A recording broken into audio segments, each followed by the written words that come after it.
ICBVI, empowering blind and visually impaired Idahoans to achieve self-fulfillment by providing quality vocational rehabilitation and independent living services since 1967.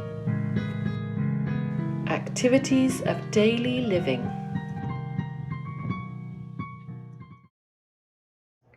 The two products that I will give an overview of today, one are Bump Dots and two are the Spot and Line pen. Let's begin with the thermostat.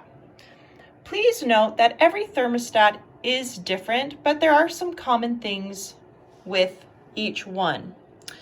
Right now, my thermostat is at off, and I have a bump dot here, and it's really not needed, but I have one placed here because I do have a groove, but it's difficult to feel. I tactilely can't feel it very well. So my bump dot is on the line, indicating where I would like my temperature to be. I like to have my temperature at 70 degrees. So when my bump dot is lined up with my preferred temperature setting, I know that's exactly where I'd like it to be. And then when I go back to off, it clicks. And then I might put another bump dot at 60 degrees as well, if that's another setting that I prefer. It just depends on the individual. Make sure that when you use your bump dots, that you wipe down the area and that it's clean. You can use thumb pressure, can just be applied to make sure that the bump dot does stick on.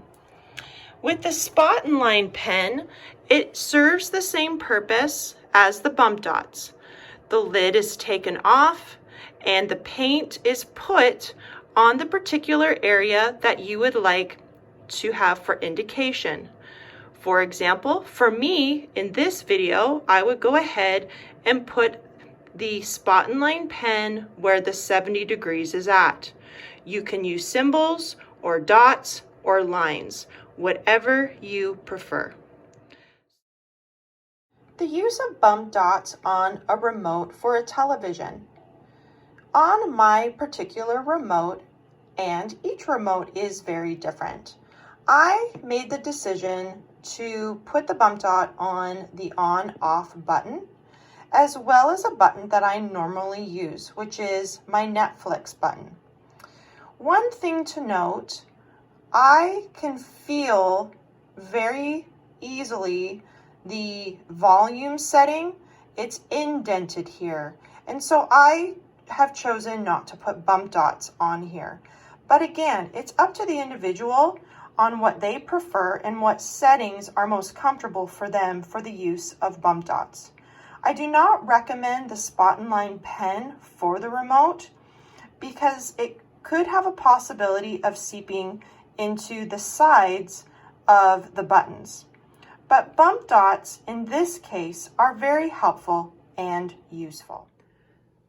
Bump dots and Spot and Line pen used on a washing machine is a very helpful hint. Each washing machine is very different, so it depends on the individual and the machine. This particular machine has an area where you have to line up for the setting that I normally use, which is the normal setting.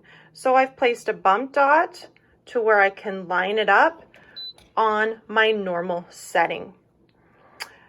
Then when that is set, I can feel across the buttons and I can find my start button and begin the cycle. And again, the dryer would be the same with regard to the lining up and the start button as well. It would be set up in a similar fashion. The Spot and Line pen can also be used. The use of bump dots on a microwave are very helpful and a wonderful tool that can make your day a little bit easier. On this particular microwave, I have put bump dots on buttons that are normally used. I suggest that you put bump dots on the number 5 and on 0 because it allows you a nice navigational tool to find the other buttons, as well as the add 30-second button too.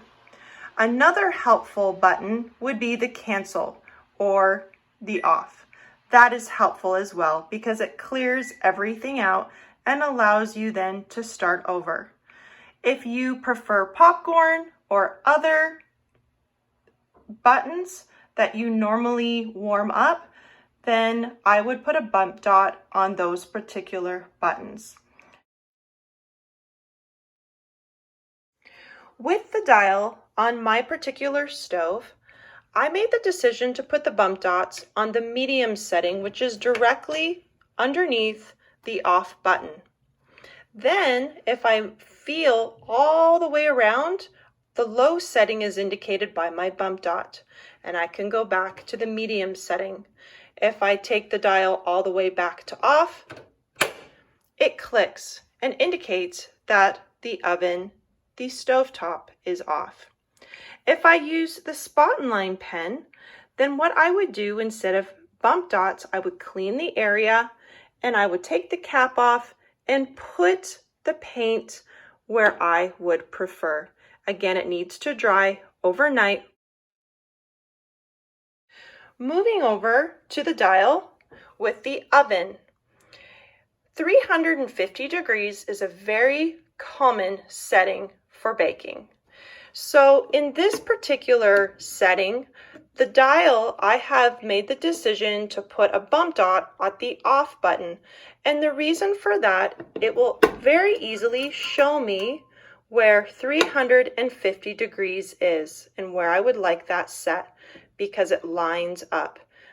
And then I can turn my dial back to off and it clicks, and I also have a bump dot there. The use of bump dots on a dishwasher are very helpful as well.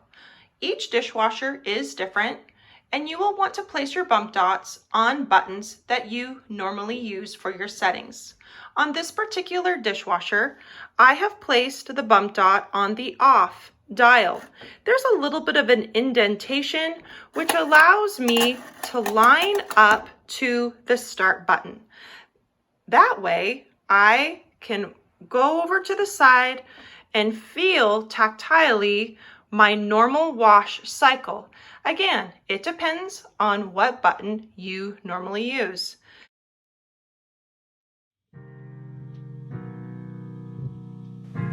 We hope you enjoyed this video. For more information, see our website at www.icbvi.idaho.gov or contact our office at 208 334 3220.